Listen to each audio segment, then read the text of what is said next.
उसमें क्या है कि हम लोग क्या करते थे कि फिर हम लोग रिसर्च करते थे कि हर एग्जाम में आप देखना कि 10 क्वेश्चन नया टाइप का रहता है।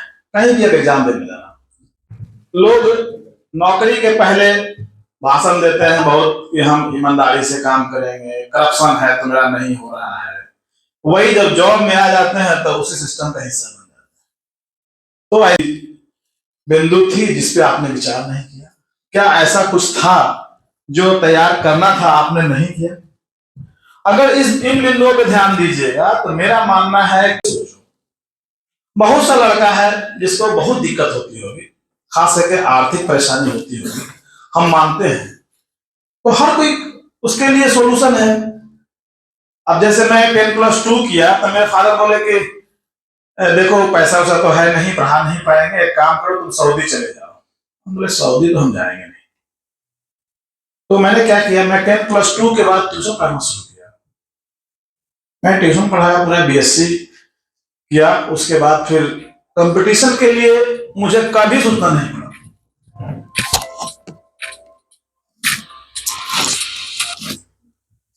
कभी ये नहीं लगा कि हाँ नहीं होगा, ये मेरे मन में कभी बात आई ही नहीं। आप लोग तैयारी करते हो ना? ऑब्जेक्टिव क्वेश्चन मैथ का 50 में मैं 35-36 क्वेश्चन बिना पेन लगाए बनाता था।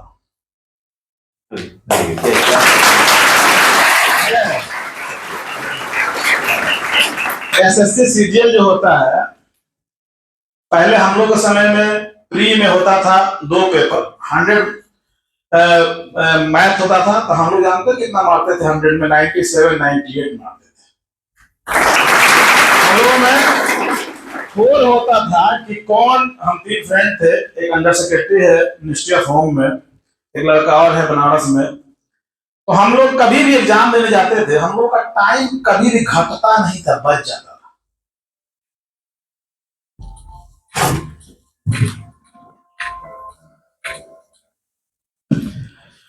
उसमें क्या है कि हम लोग क्या करते थे कि फिर हम लोग रिसर्च करते थे कि हर एग्जाम में आप देखना कि 10 क्वेश्चन नया टाइप का रहता है। कहीं भी अब एग्जाम देने जाना, तो हम लोग करते क्या थे कि इनवेलप पे उन 10 क्वेश्चनों को लिख के लाते थे।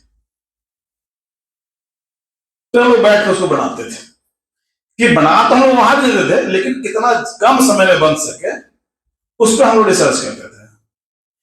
अब तुम लोग शाम में जो है घूमते होंगे, हम लोग क्या करते थे, शाम में मैगजीन कॉर्नर पे जाकर बैठ करके, जैसे अब दर्पण है या किरण है, क्रॉनिकल है, जो लेटेस्ट एग्जाम का क्वेश्चन आता था, तो हम लोग खड़े खड़े बनाते थे। राजेश देखो कैसे बनेगा, हाँ यार इसका ऐसे हो जाए, इसका ऐसे। तो ये कोई जादू नहीं है, प्रैक्टिस का चीज है। तुम लोग ऑब्जेक्टिव एग्जाम देते हो, कितने आदमी इसमें है जिसको कि 57 का स्क्वायर याद है? बताओ तो खड़ा होकर के। नहीं याद होगा। सोचोगे कि टाइम बच जाए, हम अच्छा कर जाए, नहीं। उसका ये है, कुछ टेक्निक है। वनडे एग्जाम के लिए आप एटलीस्ट जो है 60 तक का स्क्वायर याद कर लो, 15 तक का क्यूब याद कर लो, जो ये है काउंटिंग है एटलीस्ट 30 तक का, इंक्रीजिंग ऑर्डर में डिक्रीजिंग ऑर्डर। तुमको अगर याद रहेगा ना, कैलकुलेशन एकदम भरवल कर सकते हो, कोई जरूरी नहीं है पेन लगाने का। हम लोगों में शर्त लगता था कि लॉन्ग क्वेश्चन जो 10 का, जो केसी सिन्हा किताब आता है, उसमें जो आता है 10 मार्क्स का, 8 मार्क्स का जो क्वेश्चन सब रहता है, तो हम लोग उसको भी बिना पेन लगाए बनाते थे। आगे सगरवाल तो छोड़ दो, सगीर हमारा ये जो दुनिया जहां से है, वो केसी सिन्हा और टेक्स्ट बुक हम लोग जो है बिना पेन लगाए बनाते थे। तो इसमें कोई, तुम भी कर सकते हो, प्रैक्टिस का चीज है। अब बीपीएससी मुझे देना था, तो देखो बीपीएससी या कोई भी एग्जाम, मेरा कहना है कि सबसे पहले आप अपना मूल्यांकन करिए कि हाँ हम कहां पे हैं, क्या हमारी कमी है, क्या हमें करना चाहिए। 3 बातें हैं, क्या हम हैं, क्या करना होगा, क्या हमारी कमी है। अगर 3 बात आप लोग जान गए तो कोई एग्जाम कर सकते हैं। यूपीएससी है तो क्या है, उसमें कुछ नहीं है, आप दे करके देखो, अभी जैसे देना है अगर 1 साल, उसके पहले प्लानिंग करो। पहले आप 4-5-6 साल का प्रीवियस क्वेश्चन लेकर बैठो, उसको देखो और ईमानदारी से, ये नहीं कि देख के बना रहे, नहीं। बी ऑनेस्ट टू योरसेल्फ, अपने प्रति ईमानदार बनो, दुनिया तुम्हारे कदमों में होगी अगर ईमानदार हो। होता क्या है, लोग नौकरी के पहले भाषण देते हैं बहुत कि हम ईमानदारी से काम करेंगे, करप्शन है तो मेरा नहीं हो रहा है। वही जब जॉब में आ जाते हैं तो उसी सिस्टम का हिस्सा बन जाते हैं। तो ऐसा मत बनना। यहाँ इतना आदमी बैठा हुआ है, मैं यहाँ 9 महीने से हूं एसडीपीओ डुमरांव में। एक भी आदमी अगर आके हमको कह दे कि हाँ सर आपने इस केस में गलत किया है या किसी निर्दोष को आप भेजा है, तो मेरा यहां पद पे बने रहने का कोई औचित्य नहीं।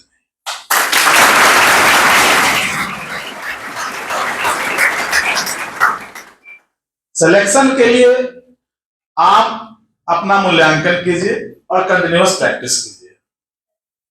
बीपीएससी मुझे देनी थी, मैं पहले 45 डेज का लीव लेकर के आया, लेकिन मैं 45 डेज जितना पढ़ा शायद आप उतना साल भर में नहीं पढ़ पाओ। फिर मैं लीव एक्सटेंड किया, मैं मेंस दिया। अभी तो ऑप्शनल होते हैं 1 पेपर, हमारे समय 2 पेपर थे। तो मैं पब्लिक एड और एलएसडब्ल्यू रखा था, जीएस 2 पेपर थे। 1200 में जो एग्जाम हुआ था उसमें मेंस में मेरा मार्क्स था 759 नंबर, और इंटरव्यू में मुझे मिला 102।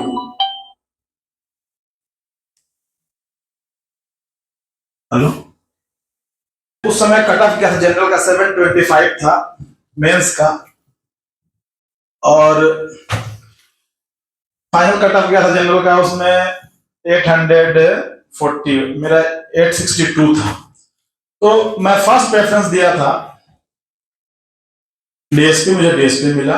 लेकिन कोई भी व्यक्ति अगर अपना मूल्यांकन करते हुए परीक्षा के जो मानदंड है उसका सही से मूल्यांकन करके एक अच्छी रणनीति बना करके पढ़े, तो मुझे नहीं लगता है कि असफलता से मिलेगी।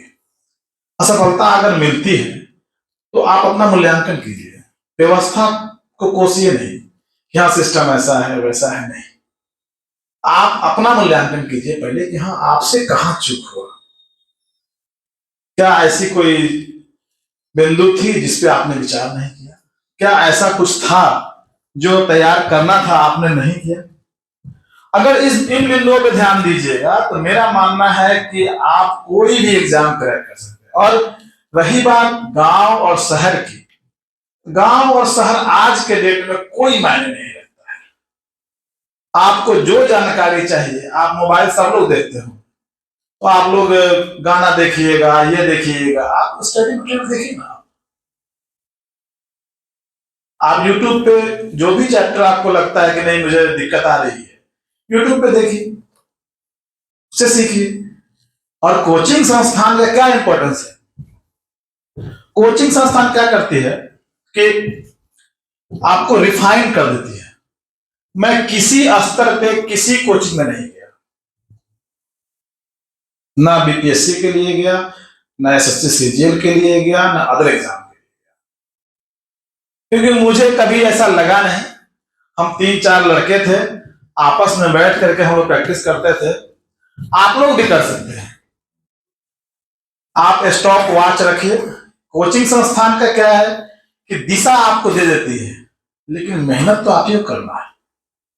कोचिंग संस्थान से आप जुड़ने से आपको फायदा क्या होगा कि कम समय में क्या पढ़ना है और टेक्निक्स आप सीख जाइएगा। ये अच्छी बात है, आप सीखिए। आपको ढूंढना नहीं है, ये दुनिया क्या है, समुंदर है। लेकिन सिलेक्शन के लिए विद्वान होना जरूरी नहीं है। सिलेक्शन के लिए जरूरी है कि कौन एग्जाम का क्या मान है, उसके अनुसार तैयार कि आप सबसे पहले सिलेबस देखिए। सिलेबस के अनुसार अपने आप को तैयार कीजिए और एक रूटीन बनाइए डेली वे में कि हाँ हमें कितना घंटा किस सब्जेक्ट पे पढ़ना है। जो आपको लगता है कि जो आपका वीक है उसको समय ज्यादा दीजिए और प्रैक्टिस कीजिएगा, कोई भी कर सकता है। ये तो हो गया आपका एग्जाम का। रही बात फिजिकल की, जहां तक बात है, मेरी लाइफ जो थी कैग में बहुत लैविश लाइफ थी। जब मैं मेरा यहाँ डीएसपी में हुआ तो हम लोगों का ट्रेनिंग में एक दिन होता है जिस दिन क्रॉस कंट्री बोलते हैं उसको, उसमें